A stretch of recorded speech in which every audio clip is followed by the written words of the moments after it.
عائشہ صدیقہ رضی اللہ تعالی عنہا فرمائی چې نبی علیہ السلام یو ورځ د ماسپښین مانځه نه مخکې کور ته راغی او ویل ای عائشہ کور کې څه خوراک دپاره څه شی شته او که نه؟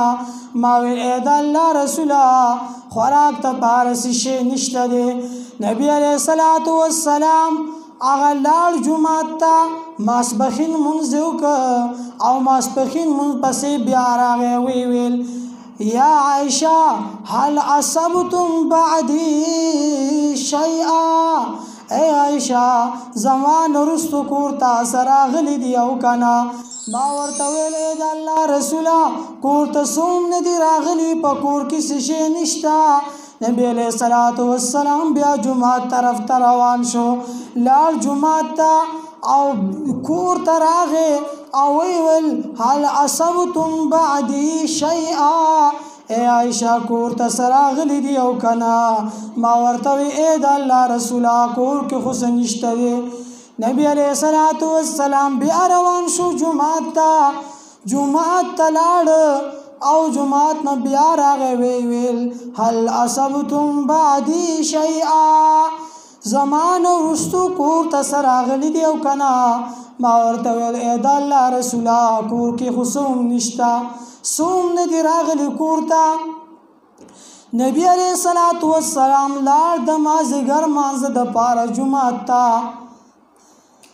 مازدیګر لمونځ دپاره جومات ته لاړ. په دې کې چې ګورم حضرت عثمان غنی رضی اللہ تعالی عنہ راغی او ویل ای ام المؤمنین د کور څه حالات دي؟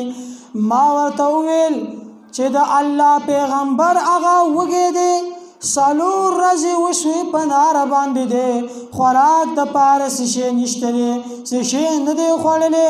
حضرت عثمان غنی رضی اللہ تعالی عنہ په جړا باندې شو او کور ته روان شو، لاړ کور ته لاړ هغه ځای نه چې دي هغه یې بورۍ ډکې کړي، احمال من الدقیق و احمال من السبیق احمال من التمر، کجوري راوړي دارنګي هغه نور ستواندار سي راوړ، وشاتن مطبوختن او یوه بېزرې تکړې شوي هغه یې راوړه او ویل چې عائشہ ستا په الله باندې قسمی چې د الله په پیغمبر باندې داسې حالات کله راشي نو ما به هغه ضرور خبروي، ما به ضرور خبروي.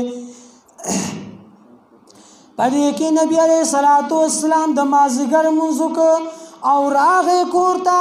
چې راغی نو وی فرمیل هل اصبتم بعدی شیئا؟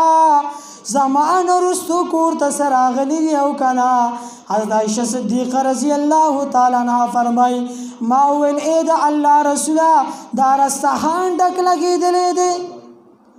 نبی علیہ السلام چې کله رستخان ته وکتل دې طعام ته یې وکتل یوه نوړۍ ترې وانغستله او بیا پاسېده روان شو لاړه. زه ورپسې روان شومه چې د الله پیغمبر 4 ورځو نهار دی، څه شی نه دی خوړلی او بیا پاسېده روان شو. چې ما کتل نو نبی علیہ السلام مسجد نبوي ته دنډه شو او لاسونه یې پورته کړه او وی فرمیل اللهم انی قد رضیت من عثمان فرض عنه.